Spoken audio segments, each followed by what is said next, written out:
celebrate the wins, but we're not going to ignore the losses. And we had a tough 12 hours for Portlanders last night into this morning. Had four different shooting incidents involving seven victims. Had another victim that was assaulted with use of a firearm. There were no shots fired there, but also we had a sergeant of ours out in East Precinct rear-ended by a drunk driver who was also driving a stolen vehicle. And then, of course, sadly, we had the in-custody death out in North Precinct. Just important for me to come in and recognize, as we say so many times, that the priority for law enforcement is life safety. And that was exemplified last night in the action by a number of our officers. The initial shooting out on Stark Street involved, well over 100 participants in a community event, multiple victims. We provided medical first aid upon arrival, and also at the same time we're able to muster resources and apprehend the suspect multiple blocks away. Just an example of tremendous courage and cooperation and knowledge about the area and the ability to communicate and share resources, making sure that those victims could get the medical attention they needed, as well as being able to take the suspect into custody. We saw other shootings throughout the night, as I mentioned, including this morning, where officers applied first aid. Those investigations are ongoing. Obviously, hoping to make arrests. They're being followed up on by our safety team that focuses on gun violence. And then, of course, the tragic loss of life with the in-custody death. And just want to recognize that tragedy for that gentleman, for his family, for the impact that has on our members, on our first responders. Certainly never the intended outcome when we step into these moments of crisis with individuals trying to find resolutions. And we need to allow that to run its course. There's obviously, last night we had the city attorney, we had the internal affairs, we had our homicide unit, myself. Several eyes will be on this as it also gets turned over to the medical examiner and gets looked at by the district attorney. So that will be done in a robust process. But I just wanted to take a minute and recognize that, a lot of lives were impacted last night, either by, the violence or the tragic outcomes. At the same time, we stand here on the cusp just a few hours away from this great event that's going to happen up in PG Park. And really a celebration for Portland, a celebration of the evening as thousands of Portlanders come together on a beautiful summer evening to really represent and celebrate what we want Portland to be about. So all of this heavy on my heart, heavy on my mind in my role as the chief, but also recognizing that as Portland, we are going to continue to go forward to create the most safest and healthiest place for all of us to be able to thrive and live. So thank you for that. I just wanted to share those remarks. Any questions, comments? Tonight's event, we've got about 31,000 people coming in. How are you, when everybody's leaving tonight? Some are going to be taking the transit, but some are going to be taking cars. There's going to be a lot of people. How are we handling crowd control? How are we handling the congestion of the traffic? How are we handling, also if there's an emergency, if police or fire or EMS need to get through all that? Well, I want to, first of all, just recognize the great team at the park. And the fact that we had a couple of these concerts last year gives us a playbook. This one is definitely an aggressive opportunity for all of us. And I really appreciate the cooperation and collaboration we've shared with them in developing a proper safety plan. So they have hired a number of Portland police officers. We have command officers that are working tonight. We'll have our mobile precinct up there.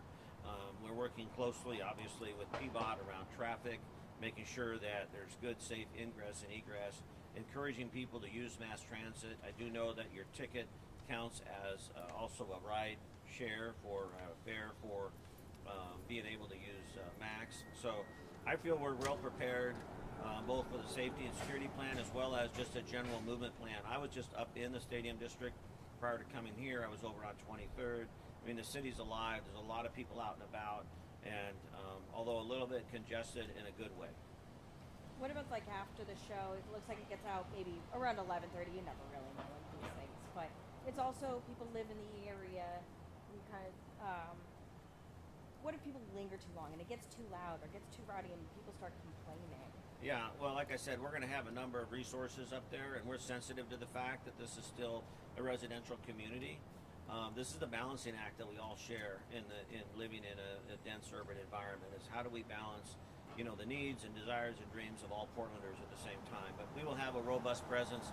We have detail that works our entertainment district that's familiar with crowd management. They will be working tonight, and others. And then about that time, our night shift will be coming on, so we will have additional resources coming on to be able to hopefully encourage people to, peacefully and quietly, disassemble or wherever they need to go to enjoy the rest of the evening.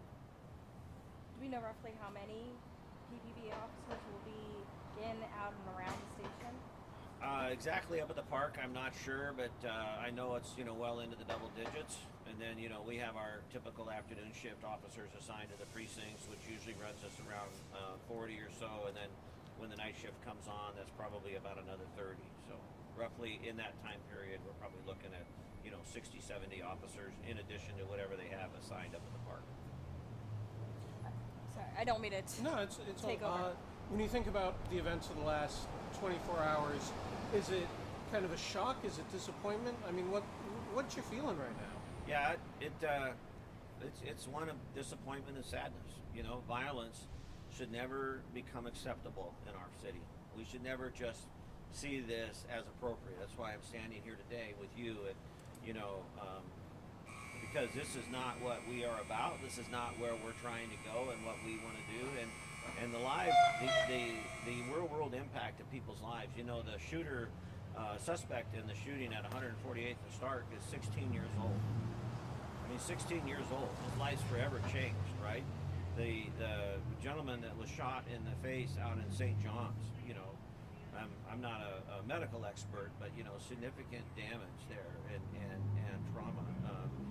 These acts cannot just be seen as accepted. But I couldn't be more proud of the way that the Portland Police, throughout the night, stretched incredibly thin, literally ran to the gunfire, went from call to call, mitigating, interdicting, providing aid, marshaling resources, being able to effect arrests.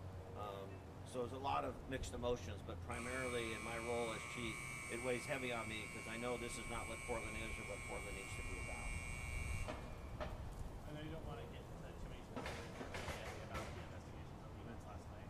Just kind of a clarifying question regarding the one on Southeast 148. We heard reports that there was a graduation party happening when it occurred. Can you confirm or deny that? I'm not aware of what the significance of the event was. I know there was around 100 people, but I'm not sure the significance of what the event was about. Hold on, Southeast 148. Yeah.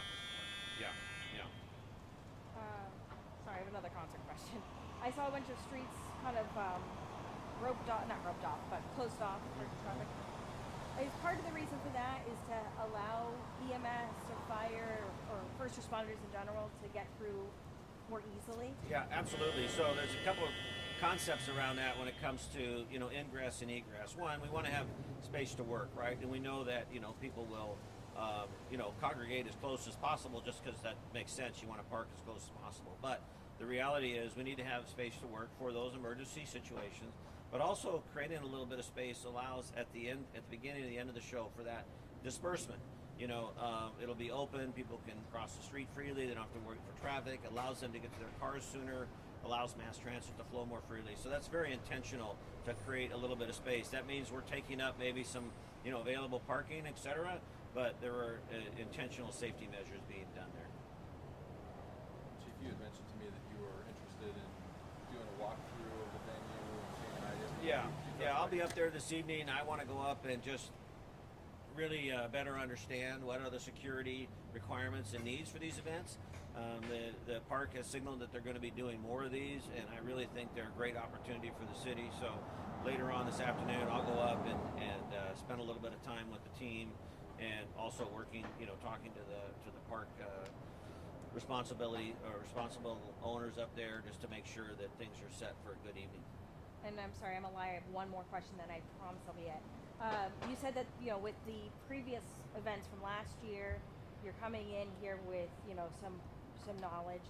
What are some lessons learned that you learned last time that you'll be applying this time around? Yeah, well, some of those are around what we've already talked about. You know, the ingress egress process, right? You know, some of that is just making sure that we have better, you know, communication with the community about how to get there and all of that. And then there are some tactical considerations that I'm not going to go into, but we have increased our awareness around so that we're able to provide the highest level of safety and security for the concert goers. All right. Sure, that's the last I one? swear, I Okay, promise. just checking. I'm Anybody just else? such a. All right. All right. Thank you all. Thanks so much. Appreciate it. Can you guess what Eagle Down doing today? I can. It sounds very similar to the story you did last night. It does sound very similar. It's